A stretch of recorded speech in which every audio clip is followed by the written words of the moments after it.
shiny. Whoa, hello. Look at this.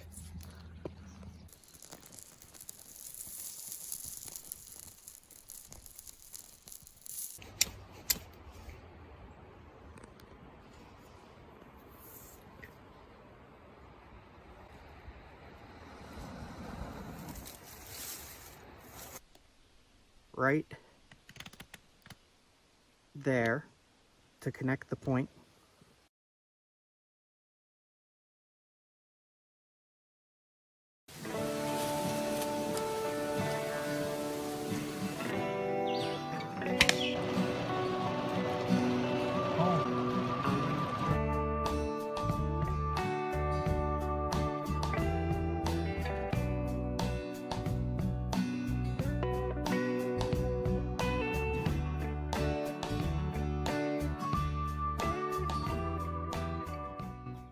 This.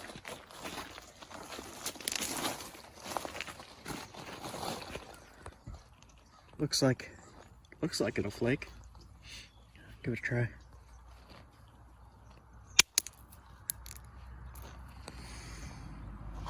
Look at that. Some kind of black flint. I'm not sure what that is.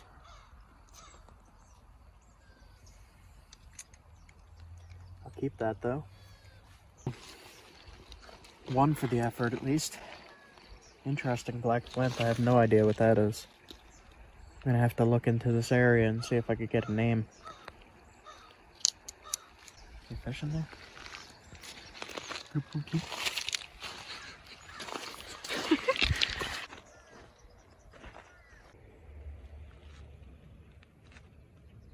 Limestone. This is a good sign. There's stuff around.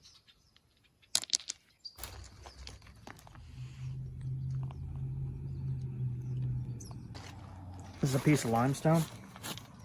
And usually when you find limestone chunks like that, there is flint nearby. So, somewhere around here. Maybe up there. Washing down. Here's a piece. Thin piece. So, limestone, flint, chert. Show you on the edge here. See how shiny that is there?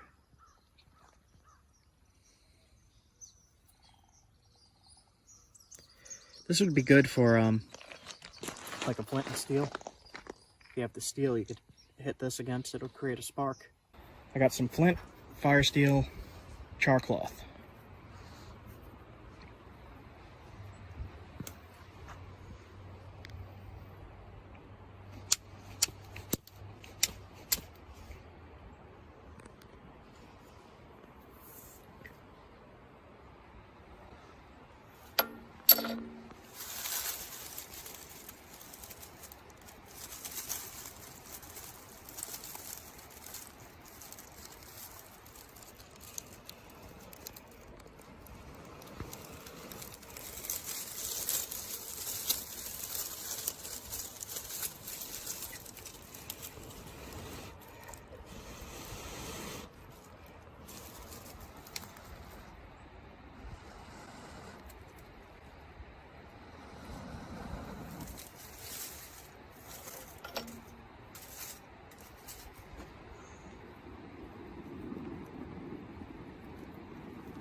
I was just testing this piece because I saw this little tiny shiny. Whoa, hello. Look at this. It's got limestone in it, but it's a lot of flint. And it's white on the outside. What the hell is this? Okay. Looks similar to this. This is more crystally. This is fine grained. So there's like a bunch of different stuff here apparently. Cool. So I lied about this being the only piece here. There's actually a bunch. I just wasn't looking at it because it's white. I was looking for this, not that. So I napped this from some of that rock. Gnarly looking stuff.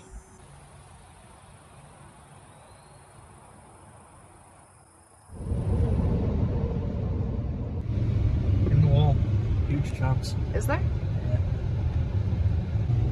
That means it's probably in the creek. Big fish just jumped. I don't know if you got that on camera or not.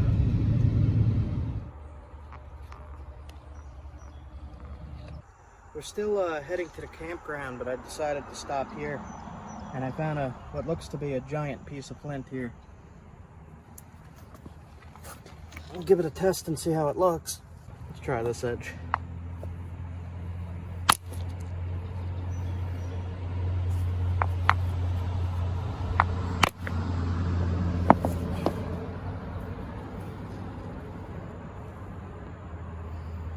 It's not high quality, but it'll nap. I'm gonna bring it with me to experiment with. Looks more limestone than chert to me. Okay. That there is good flint. For creek flint. That is the best creek flint I have found. So, first thing I'm gonna do to work on the spear is make a stone chopper. And it's going to be really rough, and I'm just going to do it really quick. It's just I need a sharpened edge, serrated edge that I could chop things with. And this is almost all limestone, so I'm going to use a limestone chopper.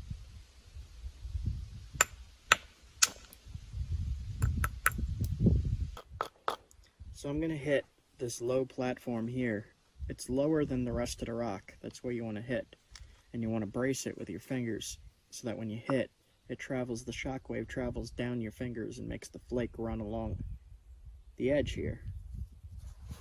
So on all of these, I'm using a ball end of an antler, and I'm looking for a ledge like that where I could just knock off pieces. And you could use these to scrape down the wood. They're going to be super sharp.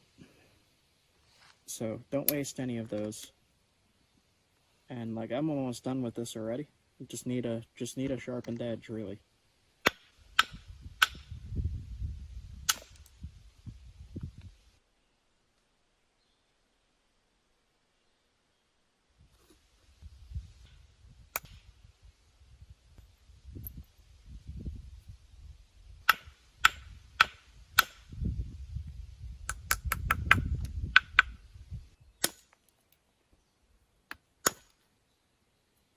I want to keep this edge sharp.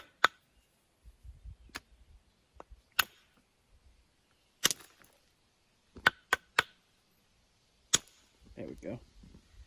Now, that I could use. So, we're just going to use this kind of in a motion like that. We're just going to chop with it. And I'm going to do that until the wood gets cut through. It'll take a little bit, but it'll work. This here would be a primitive handaxe. Most of them have the tip sharpened. I like to use the side on mine. It's easier too. So I'm going to use the really primitive handaxe here to cut up this wood. So this was a little too big for my hand to be doing the work here at this angle. So I snapped it in half, and I'm just going to use this end. This end is sharper. Now what I'm going to do is I'm going to come in at this angle like that over and over, and then I'm going to come in at this angle to create a V, and I'm going to do that over and over again until it cuts through.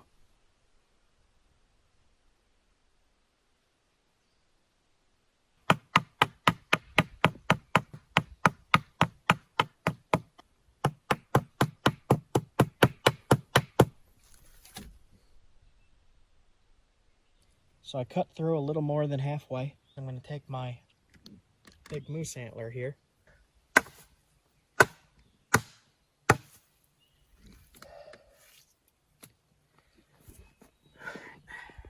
So what I'm going to do now is cut another groove here. A V cut straight in. So I'm going to use the hand axe. I'm going to sawing motion straight in like that. And this is going to take a while, but you'll get the idea of what I'm doing here.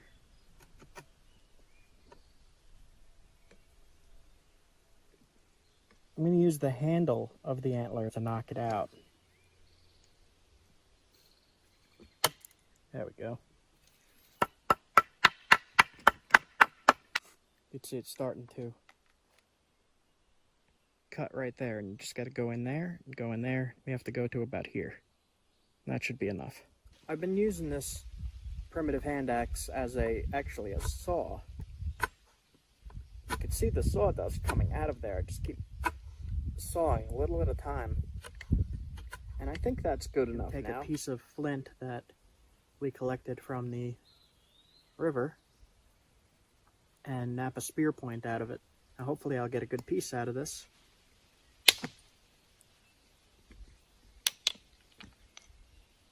So both look okay. This one will be easier. So I'll try this one first.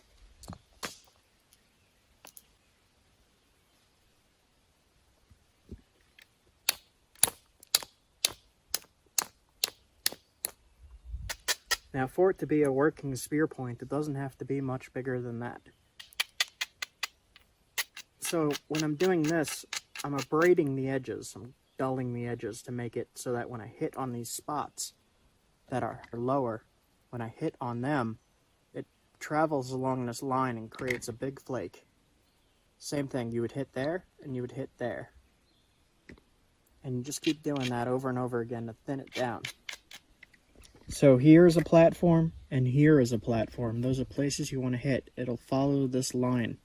The flake will thin it down along these lines. You can see right here, this shallow area is where one of the flakes came off. Same thing with here. And you just keep doing that over and over again until it gets down to the shape and size you want. So the platform there and the platform there. The lowest points on the rock.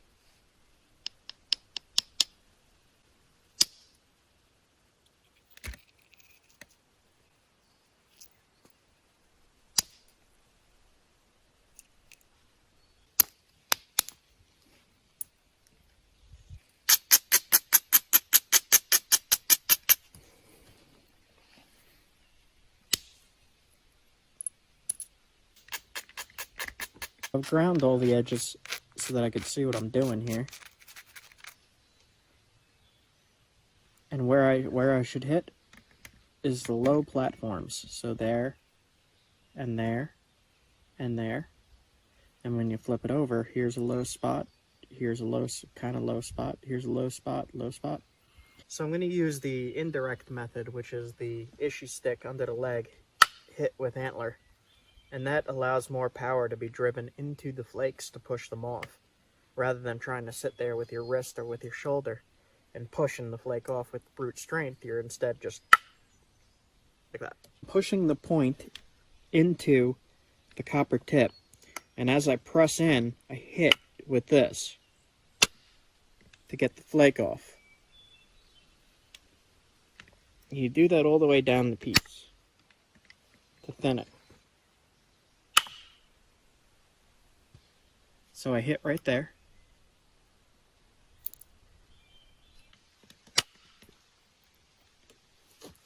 So this one cleaned up a lot.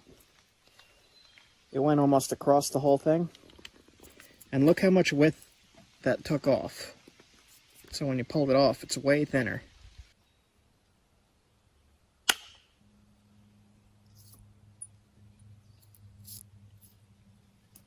Now for the final shaping and sharpening, usually I use caribou antler stuck in a stick with some pine sap, pine pitch glue, but this has been ground down to a nub, so on the other side I have a little stick of copper.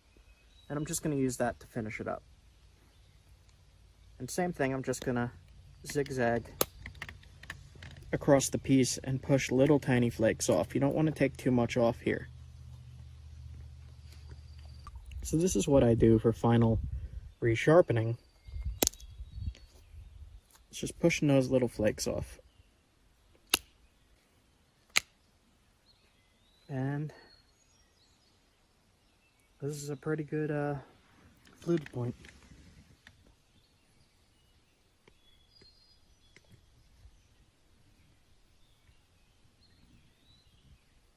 So this is an accurate replica of a Paleo-Indian spearpoint. Would have been used about 13,000 years ago, 12,000 years ago. And these were used to hunt large game like a caribou. They would put it on a atlatl dart and throw it with a spear thrower. The spear thrower was called an atlatl. And these darts would travel very, very forcefully into the animal. And then they had their food and clothes. So you could do all of this with just antler. You don't need the copper. You could do it with antler. It just takes a little bit more pressure to get those flakes off. We finished the spear point in relatively short time. So now we're going to go put it on a stick. In one of my previous videos, I showed how to make these Paleolithic, Paleo-Indian end scrapers that were mostly used for hide working, but they were used for woodworking as well. And I've been using that to scrape off the bark and to thin this down. I've just been holding it between my two fingers like this and just peeling up over and over again, thinning it and taking all that bark off. I also shaped the edges a little better by just continually scraping along the edge there.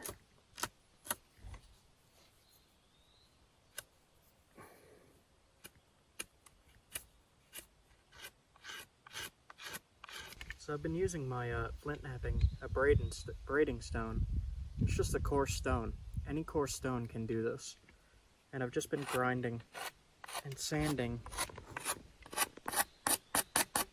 the edge up here to make a smooth transition.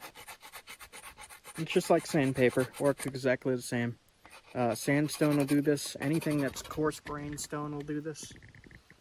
And I'm just doing it on both sides and smoothing it all out. And switching back and forth between the sandstone and the scraper.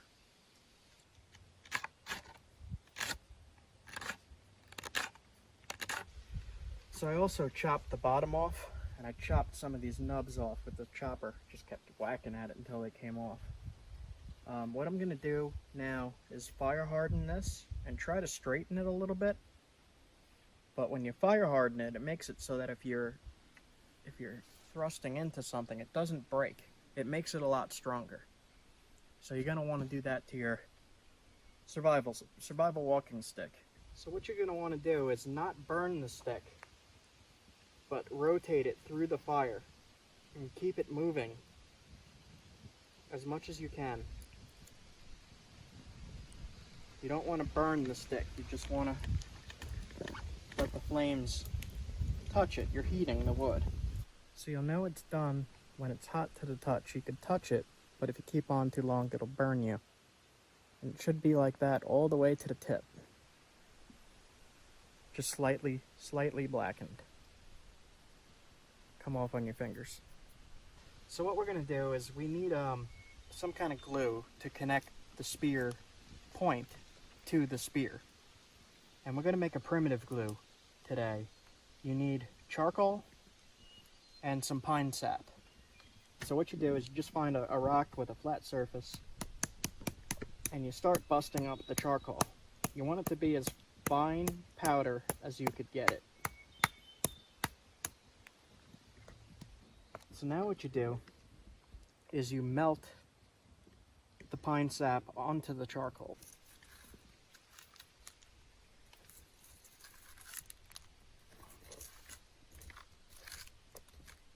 Okay.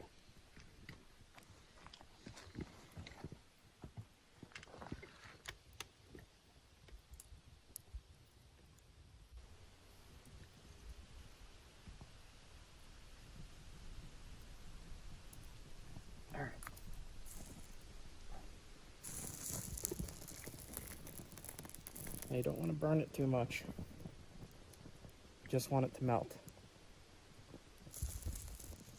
And start mixing it into the charcoal.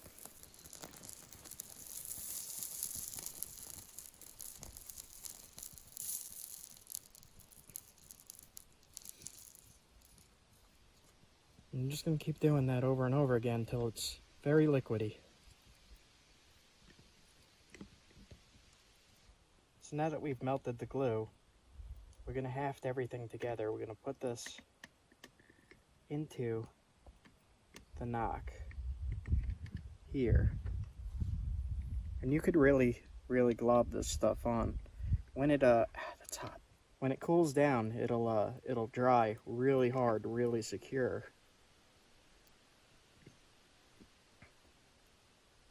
And you could put a little bit on the outside to just secure the base more.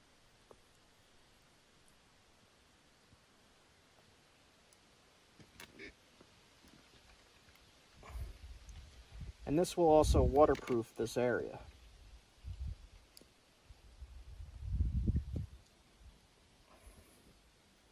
Then you take your point and you're going to haft it in. You be careful here because you can cut yourself doing this.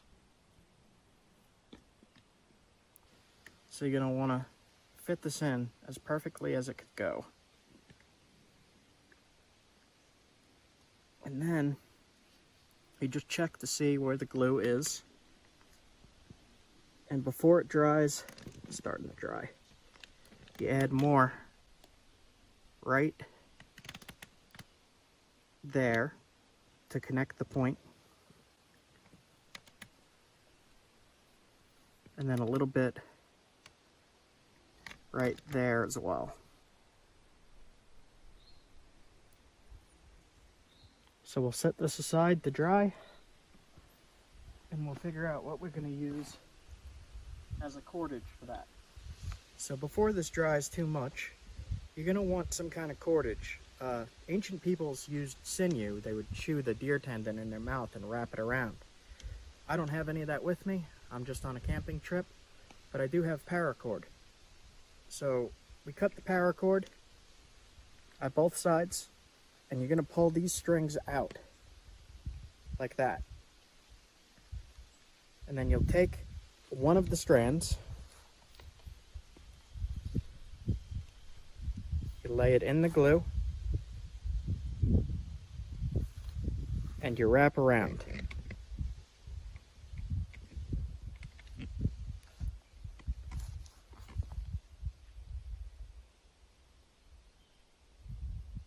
Like this. And I'm actually going to do 2 sets of strand. Pine pitch is super sticky.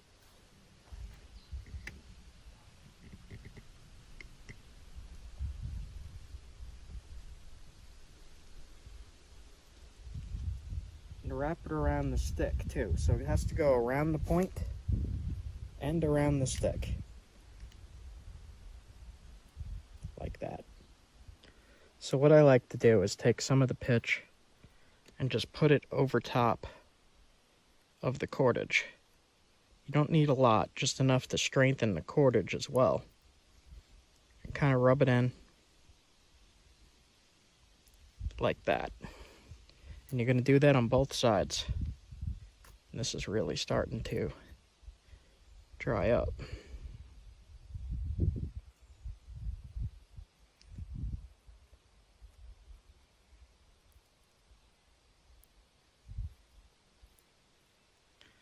So you want all of the cordage to be covered black. So as it's drying, if you do this quickly, you could press it in and smooth it out and make it look a little bit better.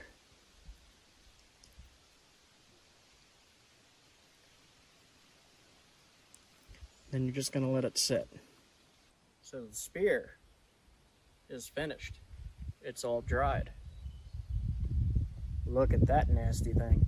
That thing will make a huge wound. Look at that.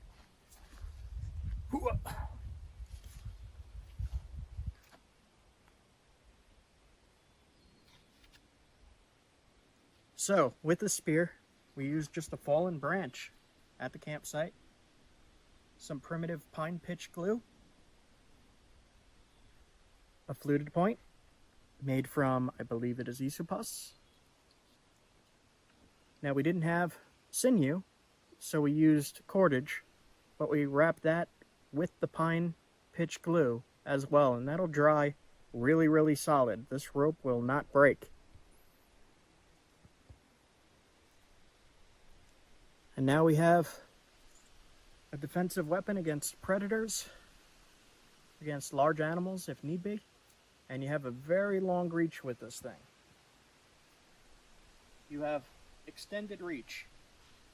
So with your extended reach, you could very easily fight off something. And the spear is one of the oldest weapons in the world. This is the original weapon, made from flint, that I collected out of a creek. And to see that, you could check back in the old video where I found this flint and how I found this flint. So I feel really well protected tonight while I'm camping, and you guys should try this. I mean, it's never a bad thing to have added protection when you're out in the wild. You just want to make sure you put a cover on this if you're walking with it. Put a cover on this if you're walking with it. You want something solid and hard to cover it. So thanks so much for hanging out and watching this, guys. I had a good time. Hope you did. So make sure you like, comment, subscribe, and when you do that, hit the bell icon. You'll be able to see more primitive build videos like this primitive stone-tipped spear that I made very quickly, and you could make it too. Check out my playlist. I have many other primitive builds in the past and more incoming. So you'll be able to see primitive tools, primitive traps, many things. Thanks for watching. Thanks for hanging out. See you guys soon. So big shout out to Josh. Thanks for making this video possible, man. You signed up as a patron on Patreon. You help make stuff like this happen. You get to see more videos, you get to learn how to do these things. Check it out. I'll put the link in the description for everybody else. But seriously, thank you, Josh. I really appreciate your elite membership. And I'll be sure to show you how to do these things. Thank you.